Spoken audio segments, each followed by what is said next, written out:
गरुड़ पुराण की कथा आती है कि यमराज जी एक तोता को देख के हंस गए।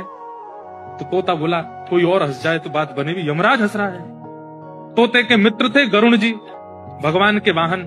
तो अपनी पहुंच लगाते हैं ना लोग, जब संकट में आते हैं तो अपनी पहुंच लगाते हैं, जैक लगाते हैं, हाथ पांव फड़ाते हैं। गरुड़ जी को कहा कि भैया तुम कैसे भी एक काम करवा दो। बोले क्या? ये यमराज जी मुझे देख के हंस गए हैं, मुझे लग रहा है अब मेरे जीवन के दिन 4 बचे हैं।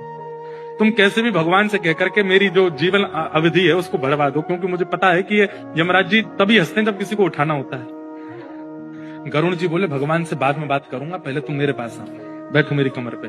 गरुड़ जी उड़ा करके उनको 7 समुद्र पार एक गुफा में ले गए और वहां भीतर ले जाकर के छोड़ दिया। बोले यहाँ रहो, यहाँ कोई नहीं आएगा, और ये 2-4-10 दिन यहीं बैठे रहना, सब ठीक हो जाएगा अपने आप।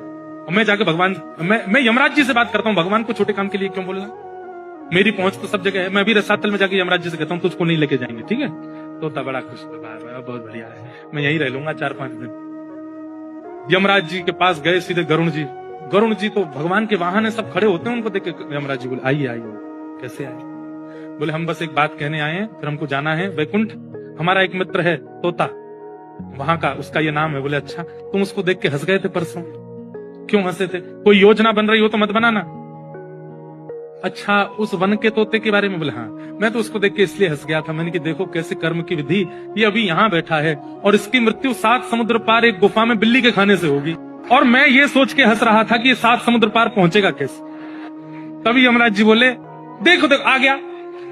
पीछे देखा तो उस तोते की आत्मा आ रही थी, मर गया।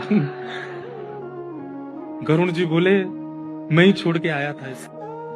आप कौन से जन्म का अब भोग रहे हो आपको नहीं पता है भैया, वो नहीं टल सकती है। इसलिए प्रसन्न रहो, नाम जपो, कथा सुनो, खूब आनंद से रहो।